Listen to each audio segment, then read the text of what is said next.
மதுரை சர்வேஸ்வரர் திருக்கோவிலில் சிவபெருமானுக்கு 4வது கால சிறப்பு பூஜையில் 11 வகையான அம்சங்கள் இடம்பெற்றன. இந்த மகா சிவராத்திரி விழாவில் ஆயிரக்கணக்கான பக்தர்கள் பங்கேற்றனர். இது தொடர்பாக செய்தியாளர் ஜான்சி மாலாஸ்ரீ அளித்த கூடுதல் தகவல்களை பார்க்கலாம்.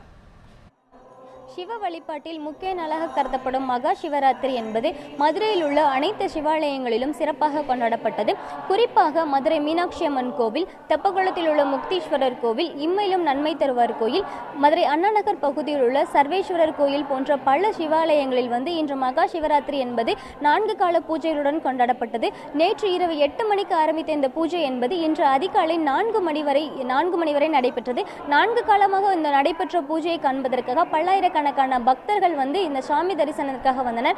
இந்த சாமி தரிசனம், அதாவது மகா சிவராத்திரி என்று சிவனை வழிபட்டால் நினைத்த காரியம் நிறைவேறும் என்றும், குழந்தைகளுக்கான கல்வி முதல் திருமணம் போன்ற அனைத்து சுப நிகழ்ச்சிகளும் நடைபெறக்கூடிய ஒரு ஐதீகத்தினால் சிவபெருமானை வழிபடக்கூடிய பக்தர்கள் அனைவரும் இந்த 4 கால பூஜைகளை சிறப்பாக வழிபட்டனர்.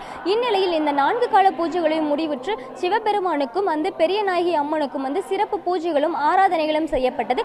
அதனைத் தொடர்ந்து அர்த்தகால சாம பூஜை நடைபெற்றது. இந்த மகா சிவராத்திரி என்பது ஒவ்வொரு வருடம் சிறப்பாக கடைபிடிக்கப்பட்டாலும் இந்த வருடம் அதைவிட ஒரு சிறப்பான ஒரு நிகழ்வாகவே அனைவராலும் பார்க்கப்பட்டு வருகிறது. இந்த சிவராத்திரி இன்று நம்ம, அதாவது இந்த மகா சிவராத்திரி இந்த ஆண்டு நம்ம கடைபிடிக்கும் போது ஒரு 3 கோடி வருடம் இந்த மகா சிவராத்திரியை கலந்து கொண்டதற்கான ஒரு சிறப்பாக இந்த கோவிலில் உள்ள அர்ச்சகர்கள் தகவல் தெரிவிக்கின்றனர். எனவே சிவபெருமானை வழிபட்டால் எங்களுக்கான நல்ல காரியம் நடைபெறக்கூடிய என்ற எண்ணத்தில் பல்லாயிரக்கணக்கான பக்தர்கள் இன்று மதுரையில் உள்ள அனைத்து சிவாலயங்களிலும் சிறப்பு தரிசனம் மேற்கொண்டனர்.